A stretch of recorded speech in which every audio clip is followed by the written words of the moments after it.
والتابعين لهم بإحسان إلى يوم الدين وعلينا معهم وفيهم وبهم برحمتك يا أرحم الراحمين.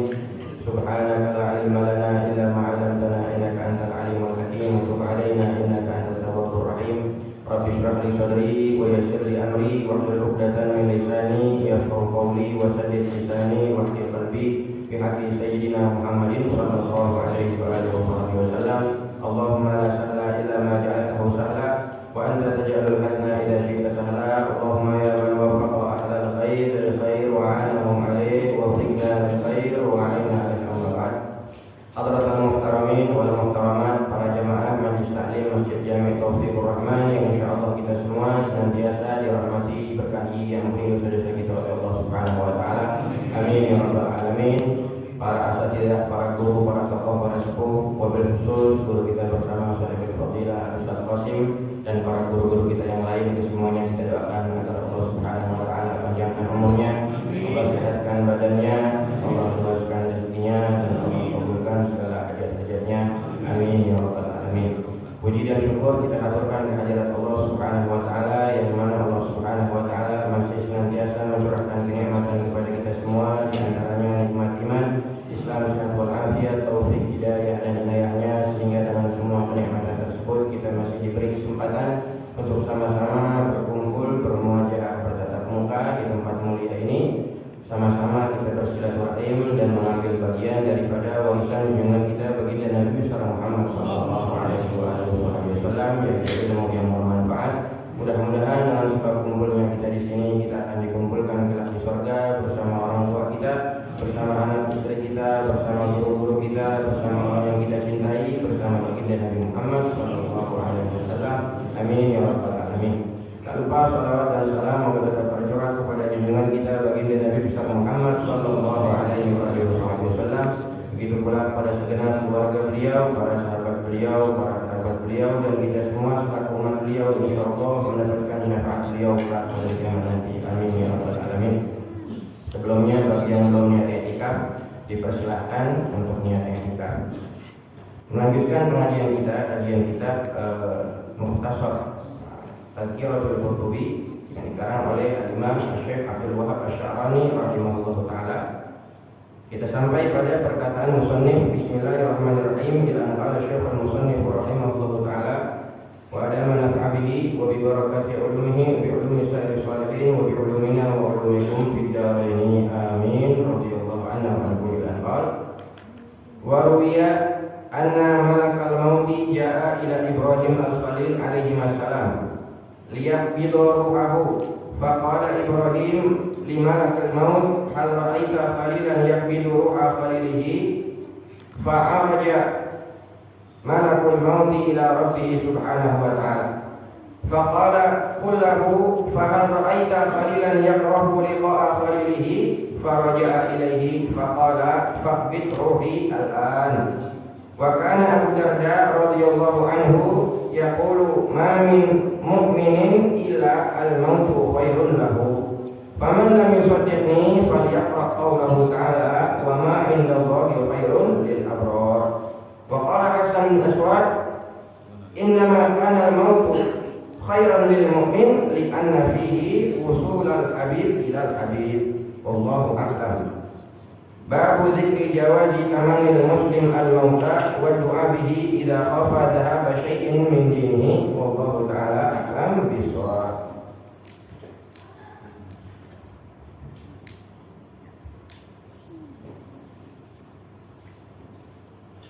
Kita masih membahas bab yang awal. Dikatakan di sini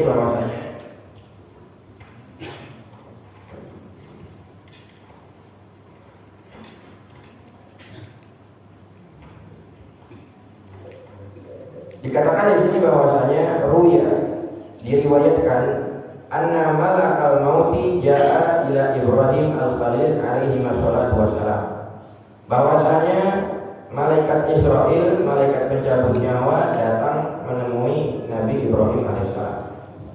Liyaqbidahu, tujuannya untuk mencabut nyawanya, mencabut nyawa Nabi Ibrahim. Faqala Ibrahim limalakil maut, kemudian setelah mengetahui bahwa nyawanya akan dicabut oleh malaikat maut, Nabi Ibrahim berkata kepada malaikat maut, "Hal ra'aita khalilan yaqidu ruha khalilihi?" Wahai malaikat maut, apakah engkau pernah melihat ada seseorang kekasih tega mencabut nyawa kekasihnya? Jadi Nabi Ibrahim didatangi oleh malaikat pencabut nyawa. Kemudian tahu Nabi Ibrahim pengen dicabut nyawanya, Nabi Ibrahim beralasan agar nyawanya jangan dicabut dulu. Apa yang beliau katakan? Wahai malaikat maut, apakah engkau menemukan ada seorang kekasih tega mencabut nyawa kekasihnya? Akhirnya malaikat maut yang nggak bisa jawab, karena beliau hanya menjalankan perintah Allah Subhanahu wa Ta'ala. Jadi malaikat maut itu mencabut nyawa setiap manusia, semuanya adalah menurut daripada perintah Allah Subhanahu wa Ta'ala. Jadi bukan kepengenan malaikat maut. Di malaikat itu la ya'sunallaha ma amarahum wa yaf'aluna ma yu'marun. Di mereka itu sama sekali tidak ada yang melanggar perintah Allah Subhanahu wa Ta'ala. Apa saja yang diperintah oleh Allah maka mereka laksanakan. Akhirnya malaikat maut fa'araja malakul maut ila Rabbi Subhanahu wa Ta'ala. Akhirnya malaikat maut kembali kepada Allah Subhanahu wa Ta'ala. Dia nggak bisa menjawab. Kemudian malaikat maut memberitahu jawaban Nabi Ibrahim ketika mau dicabut nyawanya. Faqala, kemudian Allah Subhanahu wa Ta'ala berfirman, "Qul lahu," wahai malaikat maut, kembali lagi ke Nabi Ibrahim, katakan kepadanya, "Wa hal ra'aita khalilan yaqrabu liqa'a khalilihi." Katakan kepada Ibrahim, katakan wahai malaikat maut kepada Ibrahim, apakah ada seorang kekasih yang enggak mau ketemu sama kekasihnya? Maksudnya apa? Meninggal dunia, wafat, dicabut nyawanya, pada hakikatnya Nabi Ibrahim akan bertemu dengan kekasihnya, yaitu Allah Subhanahu wa Ta'ala. Akhirnya Allah Subhanahu wa Ta'ala kasih alasan lagi. Kalau dibilang tadi, apakah ada seorang kekasih yang tega mencabut nyawa kekasihnya? Katakan lagi kepada Nabi Ibrahim, apakah ada seorang kekasih yang gak mau ketemu sama kekasihnya? Akhirnya apa? Akhirnya dikatakan kepada Nabi Ibrahim, faqala faqbid ruhil an. Ya udah, kalau begitu cabut nyawa saya sekarang. Nabi Ibrahim malah pengen dicabut nyawanya oleh malaikat maut. Kenapa? Karena dengan wafatnya dia akan bertemu dengan Allah Subhanahu wa Ta'ala. Jadi kita wafat, meninggal dunia, kita ketemu siapa-siapa? Kita ketemu Allah. Kita ketemu Allah. Rabbul Alamin, Tuhan semesta alam yang sudah sangat baik. Selama kita hidup, Allah Subhanahu wa Ta'ala begitu banyak memberikan anugerah kepada kita. Nanti kita wafat, meninggal dunia, kita pun akan bertemu dengan Allah Subhanahu wa Ta'ala yang maha baik kepada kita. Maka para orang-orang soleh mereka punya raja, pengharapan yang begitu besar. Jikalau Allah Subhanahu wa Ta'ala semasa saya hidup di dunia sudah sebegitu baiknya, padahal Allah Subhanahu wa Ta'ala memiliki 100 rahmat disebutkan dalam hadis. Satu rahmatnya Allah Subhanahu wa Ta'ala turunkan untuk semua makhluk di dunia. 99 rahmatnya Allah Subhanahu wa Ta'ala simpan untuk Allah berikan kepada orang-orang mukmin di akhirat. Faman lam yusaddiqni, dan barang siapa yang tidak percaya dengan apa yang Allah katakan, kata beliau, falyaqra qaulahu ta'ala, maka hendaklah dia membaca firman Allah Subhanahu wa Ta'ala, wa ma 'indallahi khairun lil abrar. Dan apa yang berada di sisi Allah itu lebih baik bagi orang-orang yang abrar, orang-orang yang saleh, orang-orang yang senantiasa beramal saleh semasa di dunia ini. Di apa yang sudah Allah Subhanahu wa Ta'ala siapkan itu lebih baik ketimbang hidupnya kita di dunia. Kenapa? Allah Subhanahu wa Ta'ala itu gak tegaan dengan hambanya yang mukmin. Kadang Allah Subhanahu wa Ta'ala berikan yang namanya ujian, berikan yang namanya cobaan kepada kita semata-mata agar kita kembali kepada Allah. Allah itu biar, Allah itu cemburu. Allah cemburu. Manakala ada hambanya yang lupa sedikit dari Allah, Allah buru-buru langsung berikan ujian, berikan cobaan agar semata-mata itu hamba ingat lagi sama Allah Subhanahu wa Ta'ala. Karena Allah kepengen agar kita selalu ingat sama Allah. Dan Allah Subhanahu wa Ta'ala sudah mempersiapkan sedemikian indahnya kenikmatan buat orang-orang saleh, buat orang-orang mukmin. Maka yang sudah Allah Subhanahu wa Ta'ala persiapkan itu lebih baik bagi orang mukmin ketimbang apa yang mereka dapetin di dunia. Karena dunia ini tempatnya capek. Capek. Kita mau merasain kenikmatan, kita mau merasain kelezatan apapun itu, kita harus capek dulu untuk mendapatkannya. Harus ikhtiar, harus usaha dulu, banting tulang dulu, kaki buat kepala, kepala buat kaki, plus keringat, baru kita dapetin.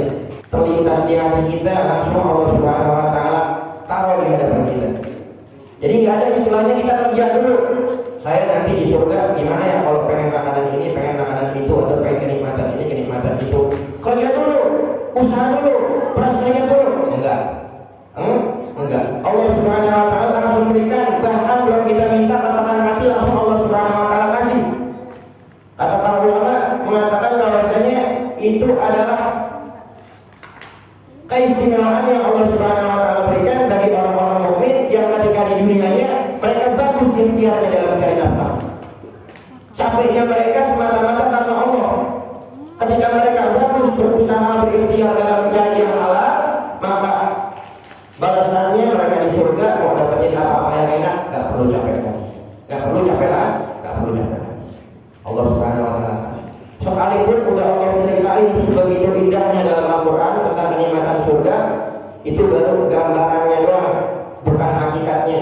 Karena hakikatnya nggak ada yang tahu kecuali Allah. Kata Allah Subhanahu Wa Taala, "Fala ta'lamu nafsun ma ukhfiya lahum min qurrati a'yun jazaa'an bima kanu ya'malun." Maka satu jiwa pun tidak ada yang mengetahui apa yang telah Allah Subhanahu Wa Taala sembunyikan min qurrati a'yun, daripada kenikmatan yang dapat membuat kita bahagia sebagai balasan dari apa yang kita amalkan. Selama Allah katakan fala ta'lamu nafsun, tidak ada satupun jiwa yang mengetahui. Pada hakikatnya kita nggak ada yang tahu bagaimana kenikmatan surga. Allah katakan a'dadtu li ibadiyas shalihin ma la aynun ra'at wa la udhun sami'at wa la khatar 'ala qalbi bashar. Aku telah persiapkan li ibadiyas shalihin bagi hamba-hamba yang saleh. Dari hadis qudsi ini dan dengan dalil-dalil yang lain, para ulama mengatakan bahwasanya a'dadtu li ibadiyas shalihin, aku telah persiapkan, itu maknanya surga sudah diciptakan oleh Allah dan sudah dihias oleh Allah Subhanahu Wa Taala. Jadi Allah Subhanahu Wa Taala sudah menciptakan surga dan sudah mempersiapkannya buat hamba-hambanya yang saleh. Apa isinya? Mala ainul ra'at, kenikmatan yang enggak pernah dilihat oleh mata kita, wala udhun sami'at, dan enggak pernah didengar oleh telinga kita, wala khatara 'ala qalbi bashar, dan enggak pernah terlintas di pikiran, di benak, di hati manusia siapapun itu. Jadi seindah-indahnya apa yang kita lihat, surga lebih indah. Seenak-enaknya apa yang kita makan, makanan di surga lebih enak. Pokoknya surga Allah Subhanahu Wa Taala gak bisa kita gambarkan dengan apapun. Makanya para guru-guru kita, para ulama mengatakan manakala kita melihat ada rumah indah, mewah, kendaraan bagus, atau mungkin pakaian yang bagus, yang mahal, maka dianjurkan kita untuk mengatakan Allahumma la aisha illa aishil akhirah. Wa ma indallahi khairun lil abrar. Dan apa-apa yang di sisi Allah Subhanahu Wa Taala itu khairun, lebih baik, lebih indah, lebih bagus, lebih cakep, lebih nikmat lil abrar, bagi orang-orang yang saleh. Bagi orang-orang yang saleh. Jadi untuk mendapatkan semua kenikmatan itu syaratnya adalah kita harus jadi orang abrar dulu. Jadi orang saleh dulu baru dapat kenikmatan itu. Allah Subhanahu Wa Taala ciptakan surga buat siapa? Buat hamba-hambanya yang mukmin. Cuma para aulia kepada Allah Subhanahu Wa Taala, mereka ibadah kepada Allah Subhanahu Wa Taala tujuannya bukan karena kenikmatan surganya, tapi karena di dalam surga itu terdapat keridhaan Allah. Jadi bukan karena kenikmatan surganya, tapi karena keridhaan Allahnya.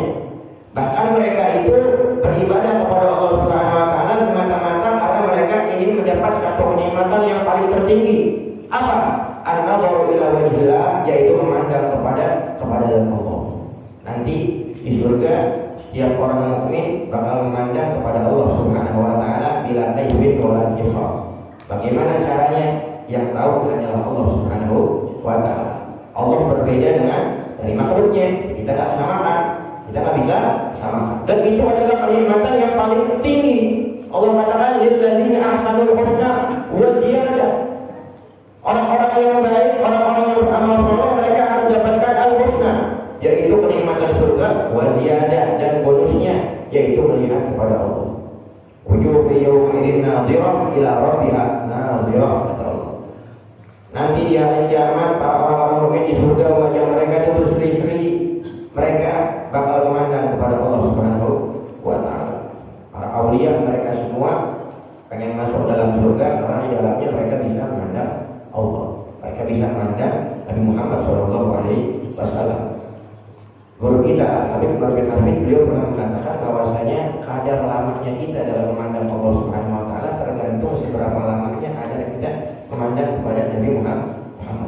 Karena tidak mungkin seorang mukmin dapat memandang kepada Allah Subhanahu wa taala kecuali dengan cahaya yang dia dapatkan setelah dia memandang Nabi Muhammad. Selama itu dia dapat memandang Nabi Muhammad SAW di surga, maka ketika dia memandang sadar nggak sadar dia mengambil cahaya daripada wajah Nabi Muhammad yang akan dia jadikan cahaya itu sebagai kekuatan dia untuk memandang kepada Allah Subhanahu wa taala. Jadi nanti di akhirat kita pun berada di belakang Nabi Muhammad SAW. Semakin banyak kita dapat bagian memandang wajah Nabi Muhammad di surga, maka semakin banyak juga kita mendapat bagian untuk memandang kepada Allah Subhanahu wa taala. Al-Habib Taufik Asegaf Pasuruan beliau memberikan permisalan yang sangat indah. Bahwasanya orang-orang saleh, para aulia saleh, kenapa kok mereka masuk dalam surga tujuannya pengen duduk dengan Nabi dan memandang kepada Allah, bukan kenikmatan surga yang lain. Kalau kamu masih punya benci sama saudaramu, berarti tempat kamu bukannya surga. Kenapa? Karena Allah katakan dalam Al-Quran, wa naza'na ma fi sudurihim min ghillin ikhwanan ala sururin mutaqabilin. Dan kami akan hilangkan, kami akan cabut, kami akan angkat kebencian satu dengan yang lainnya orang-orang mukmin nanti di surga. Akibatnya maksudnya ikhwanan ala sururin mutaqabilin. Mereka saling bersaudara satu dengan yang lainnya, mutaqabilin, saling berhadapan-hadapan. Gak ada yang saling membelakangnya satu dengan yang lainnya. Akhirnya si guru mengatakan kepada muridnya, kalau kamu masih punya benci kepada fulan dan fulan B, tempat kamu masih di neraka, dibersihin dulu. Sampai kamu nggak punya benci, baru masuk dalam surga. Jadi nggak bisa tuh kita minta nanti sama Allah Subhanahu wa taala, ya Allah saya benci sama fulan, udah saya pengen agar dia masuk dalam neraka aja. Nggak bisa. Berarti apa? Berarti kita masih punya benci. Dan di surga itu bukan tempatnya orang-orang yang punya benci. Tapi kalau misalnya kita ngasih syafaat, itu bisa. Ngasih syafaat artinya ngasih pertolongan kepada teman-teman kita semasa kita di dunia. Cuma ternyata apa? Ternyata teman kita mungkin berada dalam neraka, atau mungkin kitanya, teman kita di surga. Maka ada istilah syafaat. Ada istilahnya syafaat. Makanya Sayyidina Sufyan Ats-Tsauri beliau mengatakan istaghfiru minal ikhwan, perbanyaklah teman. Maksudnya teman-teman yang baik, teman-teman yang saleh, fa inna likulli mu'minin syafaat. Karena setiap orang mukmin itu bakal dikasih izin untuk memberi syafaat kepada Allah. Fala'ala kata dahulu fi syafaatika. Mungkin saja engkau masuk dalam syafaat temanmu. Ketika ada seorang mukmin masuk dalam surga, Allah katakan, udah nikmatin semua kenikmatan surga, segala keindahannya. Ini orang mukmin dia bilang, ya Allah, sesungguhnya saya nggak bakal bisa leluasa merasakan kenikmatan yang kau berikan selama teman saya nggak ada di samping saya. Ya udah, kalau begitu engkau ajak teman kamu. Dari tadi saya lihat di surga nggak ada teman saya yang lain. Ya udah, kalau begitu dia berada dalam neraka, kau ambil. Akhirnya ini orang mukmin dia masuk ke dalam neraka. Neraka api panas, tapi panasnya nggak membakar dia. Karena api nggak bakal membakar kecuali dengan izin Allah Subhanahu wa taala. Api adalah makhluk yang taat kepada Allah Subhanahu wa taala. Kalau Allah bilang jangan bakar, ya jangan bakar. Karena tujuan atau fungsi api di neraka adalah untuk menyiksa. Ini orang mukmin dia masuk ke dalam neraka bukan untuk disiksa, tapi untuk menolong. Maka sekalipun dia masuk dalam neraka, dia tidak bisa sama sekali. Dia bisa sama. Dia masuk, kemudian dia coba, dia ambil, dia tuntun temannya masuk ke dalam surga. Oh, enak punya teman. Orang-orang soleh, orang-orang yang dekat dengan Allah Subhanahu wa taala. Sebagaimana Nabi Ibrahim, itu Nabi Ibrahim, beliau mendapat mukjizat. Allah Subhanahu wa taala berikan mukjizat, itu api yang begitu panas, gak bisa membakar sedikit pun, bahkan satu helai bulu yang ada di tubuhnya pun gak ada yang membakar. Padahal itu api dinyalain dari jauh-jauh hari. Dinyalain dari jauh-jauh hari. Sangat panas, saking panasnya tuh api, andai kata ada burung lewat di atasnya, maka tuh burung langsung jatuh terpanggang. Saking panasnya. Itu Nabi Ibrahim dimasukin ke api, dituntun kemudian dicemplungin gitu ya. Tapi saking panasnya tuh api pakai Gilmanjani, pakai ketapel besar dari jauh. Nabi Ibrahim alaihissalam melemparkan ke api itu. Kemudian Allah Subhanahu wa taala perintahkan untuk api, "Qul ya narukuni bardan wa salaman ala Ibrahim." Wahai api, ya, jadilah engkau bardan dingin wa salaman, keselamatan buat Ibrahim. Wa aradu bi kaidan faja'ana humul akhsarin, kata Allah. Mereka Raja Namrud pengen bikin tipu daya muslihat, pengen mempermalukan Nabi Ibrahim di hadapan kaumnya, di hadapan pengikutnya. Malah dia sendiri yang dibikin malu sama Allah Subhanahu wa taala. Dalam riwayat 40 hari berada dalam api, itu Raja Namrud udah senang, udah tepuk tangan, udah bikin pesta. Bahwasanya apa? Ini pasti Ibrahim dia udah mati di dalam. Udah selesai. Akhirnya Nabi Ibrahim alaihissalam keluar dengan sehat walafiat segar bugar. Akhirnya apa? Mau mempermalukan Nabi Ibrahim, malah Allah yang bikin malu mereka semua. Kata para ulama, andai kata Allah padamin itu api sebelum Nabi Ibrahim masuk, bisa aja itu api kan udah dinyalain. Andai kata Allah ngirim awan kemudian turunkan hujan untuk memadamkan itu api, bisa aja. Atau andai kata Allah Subhanahu wa taala bawa Nabi Ibrahim dengan awan, atau Nabi Ibrahim alaihissalam Allah perintahkan malaikat untuk membawanya, atau Allah sembunyikan, bisa aja. Cuman kurang keren, Allah pengen bikin Nabi Ibrahim alaihissalam apa? Keren di mata Raja Namrud. Raja Namrud yang mengaku bisa segala-galanya, bahwasanya apa? Bahwasanya dipermalukan oleh Allah Subhanahu wa taala. Itu api. Nanti di akhirat juga Allah perintahkan api untuk tidak membakar orang mukmin yang masuk dalam neraka, tujuannya untuk menolong sahabatnya, untuk menolong teman-temannya dikeluarkan daripada api neraka. Hanya masuk dalam neraka merasakan kenikmatan, merasakan keindahan yang Allah Subhanahu wa taala siapkan. Bahkan orang-orang mukmin nanti dalam neraka itu mereka setelah mendapat berbagai macam kenikmatan oleh Allah Subhanahu wa taala, Allah firman kepada mereka, "Ya ibadi hal raditum, wahai hamba-hambaku, apakah kamu ridho, apakah kamu puas dengan apa yang aku berikan, kenikmatan yang aku berikan kepada kau?" Kemudian orang-orang ini mengatakan, "Wa kaifa la nardo ya rabbana wa qad a'taitana ma lam tu'ti ahadan minal alamin." Sungguhnya kami sangat puas, sangat ridho, sangat gembira, sangat senang karena sungguhnya engkau telah memberikan kenikmatan yang enggak pernah kau berikan kepada orang lain. Kemudian Allah katakan, "Fa'al turiduna afdala min dzalik?" Apakah kamu mau yang kenikmatan yang lebih afdal daripada itu? Kemudian para orang mukmin bertanya, apakah ada ya Allah kenikmatan yang lebih afdal, yang lebih indah, yang lebih nikmat daripada apa yang kau berikan kepada kami sekarang? Kemudian Allah jawab, tentu ada. Apa? Uhillu alaikum ridwani fala asqatu alaikum ba'da dzalika abada. Aku halalkan kepada kalian, aku bagikan kepada kalian keridhoanku, maka mulai saat ini aku nggak bakal murka lagi, nggak bakal marah lagi sama kalian. Allah udah nggak bakal marah lagi, nggak bakal murka lagi, nggak bakal gendek lagi sama hamba. Itu merupakan kenikmatan yang paling tinggi. Karena kenapa kok orang-orang di neraka sangat menyiksa? Pada hakikatnya kata para ulama itu bukan karena apinya, tapi karena Allah gendek sama mereka. Disebutkan dalam Al-Quran bahwasanya la yukallimuhumullahu yaumal qiyamah. Di antara bentuk siksa yang sangat pedih yang dirasakan oleh para penghuni neraka adalah la yukallimuhumullahu yaumal qiyamah. Allah enggak mengajak bicara mereka, Allah diemin. Itu ada siksa yang pedih. Manakala para penghuni neraka didiemin sama Allah. Kita di dunia aja, kita punya orang yang kita kasih dia, kita cintai seharian, diemin kita, kira-kira gimana? Tersiksa. Lebih enak gimana? Lebih enak kalau kita punya salah ngomong begitu, jangan diem aja. Tapi kalau udah didiemin, kita bakal tersisa. Kita nggak enak sehari semalam, bahkan seminggu kita didiemin, nggak tahu salahnya apa, didiemin nggak enak. Nah, para penghuni neraka nanti siksa yang paling pedih yang mereka dapatkan, yang mereka rasakan adalah manakala Allah tidak mengajak mereka bicara, wala yuzakihim, dan Allah nggak membersihkan mereka. Jadi bedanya orang-orang yang tidak menyembah kepada Allah dan orang-orang muslim ketika masuk dalam neraka. Orang muslim masuk ke dalam neraka itu untuk membersihkan dosa-dosanya sehingga menjadikan mereka layak untuk masuk dalam surga. Tapi orang-orang kufar yang tidak menyembah kepada Allah, wala yuzakihim, mereka masuk dalam neraka bukan untuk dibersihkan, karena pada hakikatnya apa? Mereka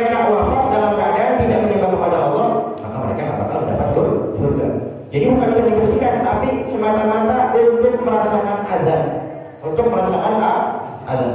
Bahkan disebutkan dalam hadis bahwasanya gigi gerahamnya penghuni neraka jahanam itu satu gigi gerahamnya itu besarnya sebesar gunung Uhud, sebesar gunung Uhud. Yang udah pernah ke Haramain Asy-Syarifain, pergi haji, pergi umrah, lihat gunung Uhud seberapa gedenya. Itu baru satu giginya penghuni neraka jahanam.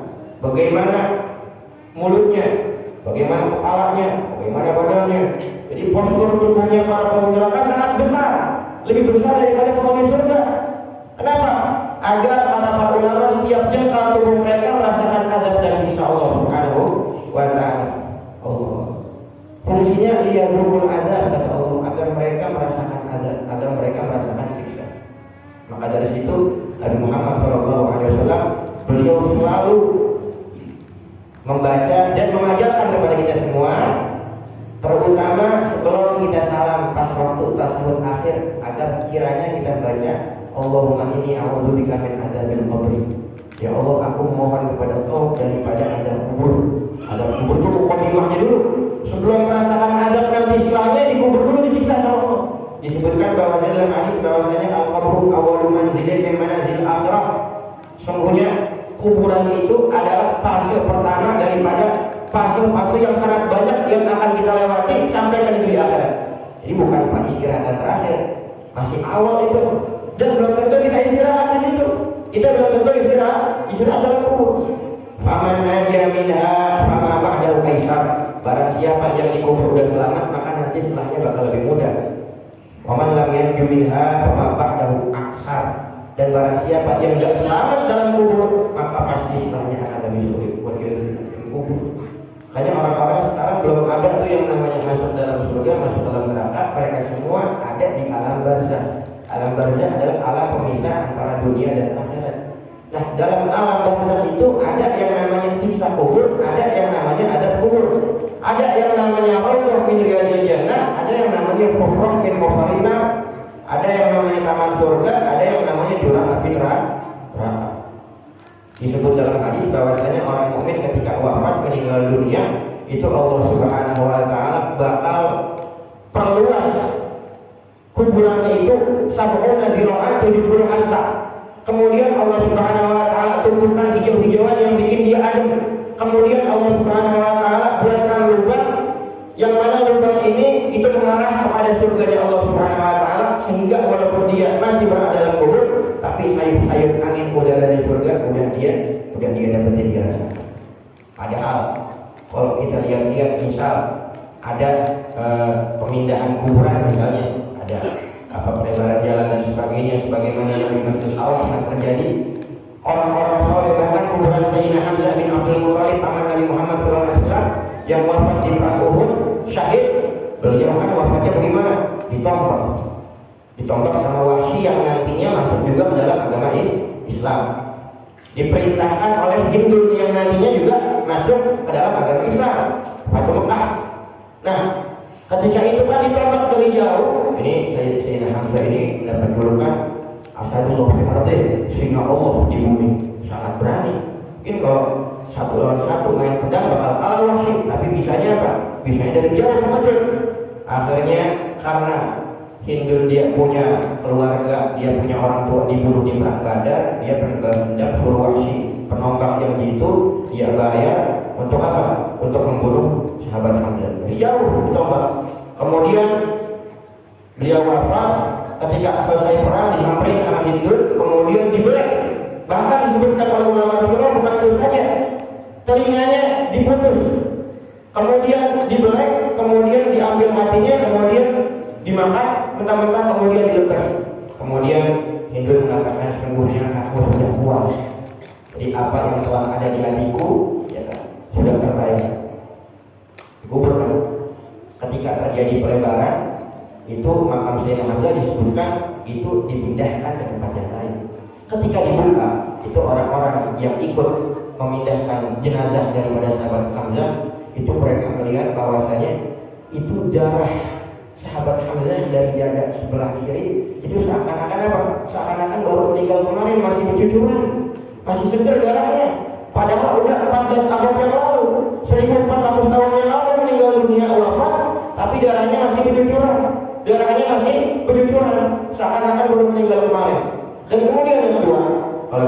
ketika digali kuburannya misalnya pemindahan, apakah kuburannya itu sesuai dengan apa yang dikatakan Nabi, jadi luas 70 hasta, kemudian ada hijau-hijauan?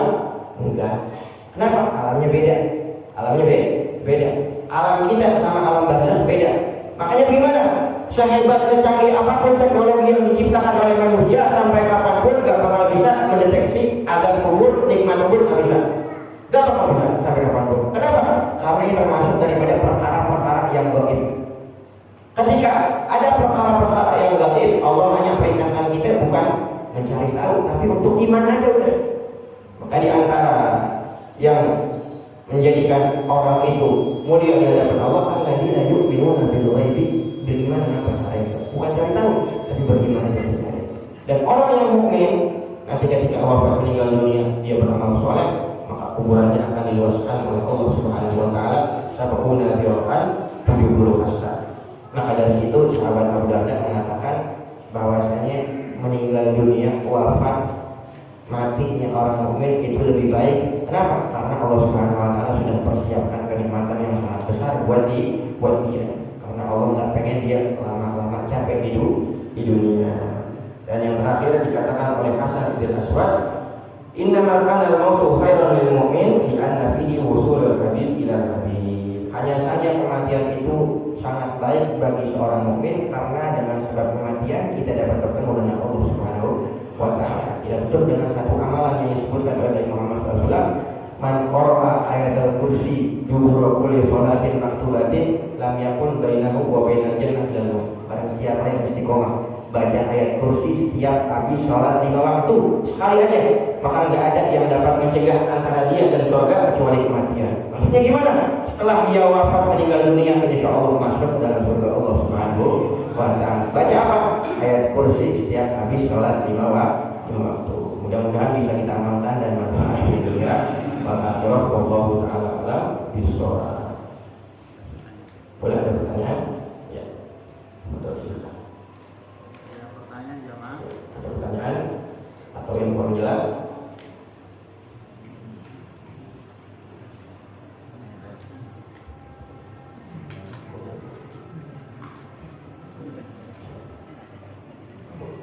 Allah Ta'ala bisawab. Rabbana taqabbal minna innaka antas samiul alim wa tub 'alaina ya rabbal alamin. Subhanakallahumma wa bihamdika, asyhadu an la ilaha illa anta, astaghfiruka wa atubu ilaik.